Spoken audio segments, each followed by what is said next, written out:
Charlene Rick from Savage, Perth. Brisbane.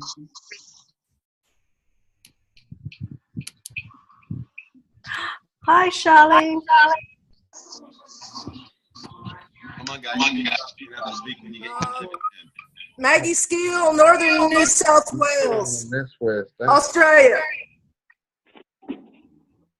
It's Michael Ray out of San Antonio, Texas. Can y'all hear me? Digna in LA. Yes, where is it, Michael? Gerald Williams, Las Vegas. Michelle.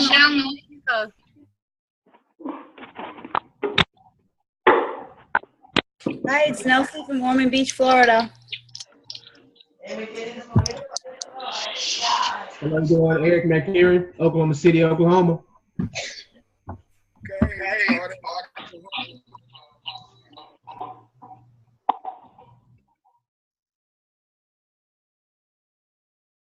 Bernie here from New Zealand. Beverly, Washington, Santa Monica, California, USA. Patrick, Arizona. Elizabeth Burns in San Diego, California.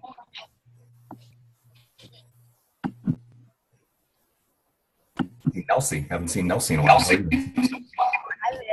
Great to have you online. Fantastic. Well, we got towards the W. Kim, did you introduce yourself from? Kim Nguyen, Australia. Australia. Great to have you online with us. Very good. So we got people from all over the world. I'll give you one more shout out. If there's anybody who'd like to introduce themselves, let us know where you're zooming in from. We have quite the international community tonight, but it's great having you all online. Feel free to introduce yourself real quick, and we'll get started with the presentation. Bill Pearson, Wheaton, Illinois. Hey, Bill. Great to see you. Thanks. Hayley from Australia. Hi, Rit. I was going to say, I don't know if mine worked, but Hayley from Western Australia. Yeah! That must be the Dallas. That must be the Dallas portion of Australia. I'm just trying to be Willie. Yeah, Jeez, it's not working. Hey, why not? Awesome. Well, let's go ahead and get started here. Thanks for all the great introductions and shout outs from where you're zooming in from. Let me get you all muted real quick, and we will crank up this show. Hey, everyone. My name is Tom Mcmurrain. It's great to be online with you. All these people from all over the world driving down the road, sitting in their homes, hanging out in their offices, their bedrooms. Some people are getting ready to go to bed. We're here for a reason. And that reason is to learn about digital currency. You know, if I told y'all it was 1990 and we had this really cool technology, I would tell you, hey, Patrick, we're here to talk about how to send an email. We're here to talk about the internet. But it's not 1990 anymore. 25 years later, the internet is pretty much fully adopted in the United States. Trillions of dollars has been created. People have become very wealthy, bought islands, mega yachts, millions of acres of forest. People have built communities. Incredible wealth has been created because of the internet. And the reason that wealth was created was because of a technology called TCP/IP. And it was a transmission protocol that allowed the internet to become possible. And a lot of you don't know that, but there was a guy named Tim Berners-Lee who ultimately brought it about, and it changed the world. How many of you have to stop and use a payphone anymore to get directions? How many of you go into a movie rental store and rent a video? How many of you go get film developed anymore? There's so many things that we've changed in our lives because of TCP/IP. It's simply amazing. Some of you will have refrigerators hooked up to the internet that will ultimately buy milk for you automatically or buy groceries for you very soon. Some of you are going to have automobiles that buy energy from posts at the grocery store when you're doing your grocery shopping. Some of you will be buying power from your neighbor's solar panels using some amazing technology that we're going to be talking about today. But in 2010, another Tim Berners-Lee came along. His name was Satoshi Nakamoto. And Satoshi published a white paper, and that white paper said, I can show people I've developed a technology that allows people to send money from one person to another, peer-to-peer, person-to-person, without using a bank, without using a financial institution. And in fact, the other night, Kim from Australia and I, we did our first transaction, and Kim was like, wow, that was really cool, you know. And I remember meeting with people, Bob, you're about my age, but I remember meeting people back in '91, and I'd show them how to send a communication without using a post office. And some people are like, wow, that was really cool. And some people said, nah, this isn't for me. I think I'll wait 10 years. And some of you waited till after 2000 to get involved in the internet, and you missed probably the greatest wealth building years of your life, the 1990s in the internet space. And I remember distinctly having a conversation with my broker, my financial broker from Fidelity, and I said, I think I want to invest in this company called Amazon. And he said, dude, they will never turn a profit. They're going to go out of business just like pets.com did. You know, there's no way they're going to, it wasn't Pets, because Pets came after Amazon, if I remember correctly. But he said, there's just no way that company will ever make it. They just don't have the business model. And today that $40,000 would have been worth $6 million. Looking back on it, it was a really expensive discussion that I had with somebody who worked 9 to 5, and I should have never listened to him, because I was more sold on the vision of Jeff Bezos than I was anything. You know, a lot of it didn't, what he talked about didn't matter to me. But, you know, looking at where we are today, Satoshi Nakamoto publishes a powerful technology that allows us to transact money amongst each other. And I tell everybody, if I can get you to understand one thing, that is the technology that's in front of you today will be the single largest disruption that you've seen in your lifetime. That's a pretty bold statement. And I'm not the only one that shares that sentiment. I wrote a book called, an Amazon bestselling ebook called The Seventh Disruption, The Rise of the Digital Currency Billionaire.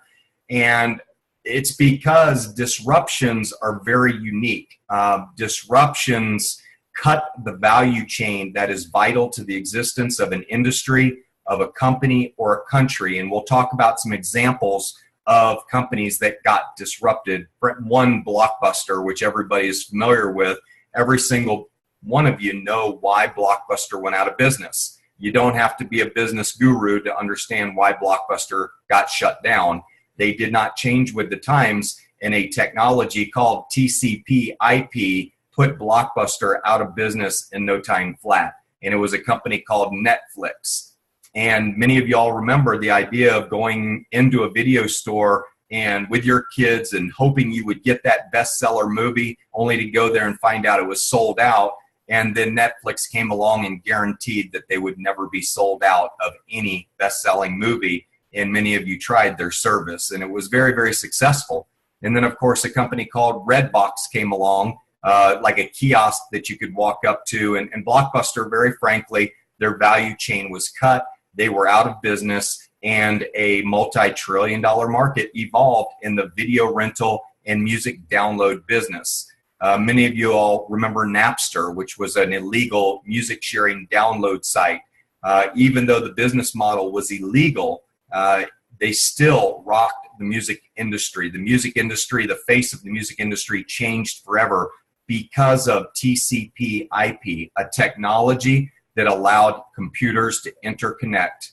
Well, the technology that we're talking to you tonight about is another technology that allows computers to interconnect, but it allows us to have a financial balance sheet, a spreadsheet that is all over the world, interconnected, ubiquitous, everywhere, where you can tap into your wealth and you can spend money, and you don't need a bank's permission to do so. In fact, the computer network that runs the blockchain of Bitcoin is 100 times more powerful than all of the Google servers combined. It is the most secure financial network in the world. And the reason I talk about Bitcoin a lot with people is because I believe when you have the education of what digital currency is, guess what? there are some second movers coming along in the space that are dominating the digital currency space that nobody's even heard of. How many of y'all remember in the beginning there was about 4 companies that you could get online with? There was CompuServe, there was UUNet, there was MindSpring, and there was Netscape. And then all of a sudden this guy Steve Case came along with a company called America Online. And You Got Mail revolutionized the internet industry, and everybody who picked up a magazine, a CD-ROM fell out of it, and it was a CD-ROM that allowed people to get online very easily. Well, in the digital currency space, a lot of you heard of Bitcoin, but you wouldn't have known how to actually get into digital currency. You wouldn't have known how to mine coins. Most of you probably don't know how to network computers. Most of you are not into changing out video cards in computers and understanding gigahertz and megahertz and RAM and all that kind of stuff. That's probably beyond most of you, okay? And Bitcoin was very technical, and it scared a lot of people away because people couldn't figure out how to get into it.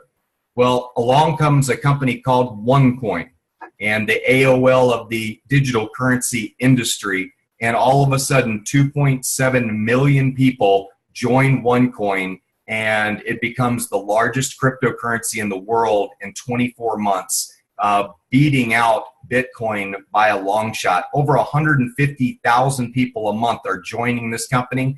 So OneCoin is growing larger than Bitcoin every 2 months right now as far as the active community user base. And we have a lot of people that are on here from around the world that are very excited about this company.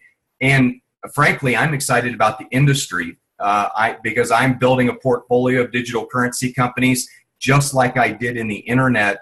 And I have been praying, I don't know about you all, but I have been praying for a financial opportunity to come along that was as good as the internet.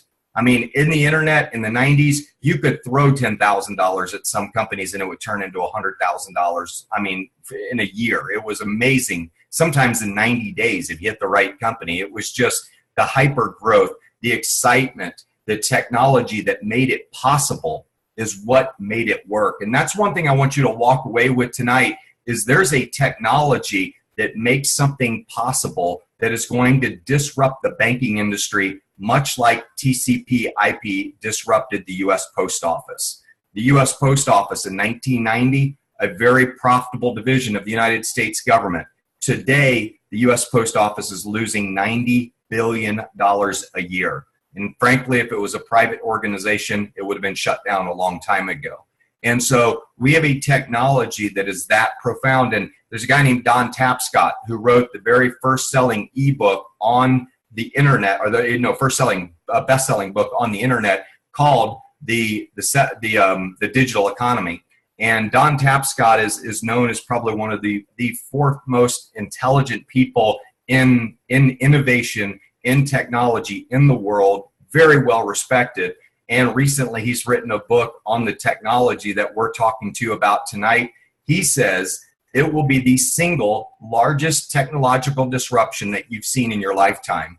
And that's pretty amazing when you consider a lot of us that are on here, if you got some wrinkles in your face, you remember the semiconductor coming out and you remember the internet coming out, okay? I think Fairchild hit the semiconductor, I think sometime in the 50s is when it came out. And of course, the internet came along in the 90s. But we have an exciting time, folks. I want you to know that you are at the right place at the right time. There are awesome people that are on this presentation tonight that are going to share their stories. This is not a formal presentation. In fact, what I've just told you is about as formal as it's going to get. But I want you to hear the excitement in my voice. I want you to know that I can do something today that I couldn't prior to 2010. I can send money without using a bank. And if I could, I want to prove that to you. And I want to do a digital transaction right in front of your face. I want to send money without using a bank right in front of your face so you can see that this technology works. And I can send it anywhere in the world, and it takes seconds. Bernie, can I? Would you happen to have your app ready so I can send you a little bit of money? So Bernie is in New Zealand, and she is her own bank. And Bernie's pulling up her app to be able to receive money from me. And the way the technology works is my bank balance is held on millions of computers around the world. So when I send her money, what's going to happen is the network of computers will actually verify my balance that I have to send to Bernie, and it will instantly. So what she's doing right now is she's holding up her account number in front of me, and I am going to scan that QR code simply by clicking a little button on my app. I got it. Thanks, Bernie. If you'll turn up the volume on your phone real quick. And the reason I do this with people is because what I'm showing you how to do right now, Bernie, is I'm showing you how to send an it's 1990, and I'm showing you how to send a communication from the United States to Australia. It's called an email. I'm going to show you how to do that without using a post office. Is that pretty cool? Amazing. Amazing. That's, I know, I love it. I love what you said. Amazing. Yes. Okay. So let me come here and, all right. Is the volume on your phone turned up? Yes. Now, how many of y'all sent money to Australia or internationally and it took like more